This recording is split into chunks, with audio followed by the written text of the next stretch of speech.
cash flow ទោះបីយើងលេងប្រមាណដងក៏ដោយ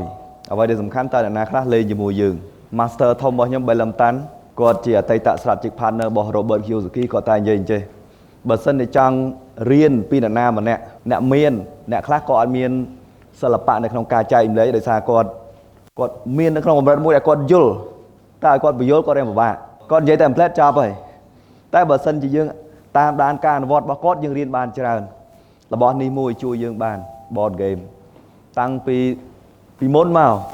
ខ្ញុំស្ពាយ board game នឹងរៀនលេងជាមួយនឹងអ្នកនៅស្រុកខ្មែររបស់យើងមួយចំនួនដល់ពេលលេងដល់ពេលនោះខ្ញុំរៀនបានច្រើនពីគាត់សួរគាត់ពិបាកឆ្លើយអញ្ចឹងនាំគាត់លេងអញ្ចឹងយើងដឹងពីអាកប្បកិរិយារបស់គាត់យើងដឹងពី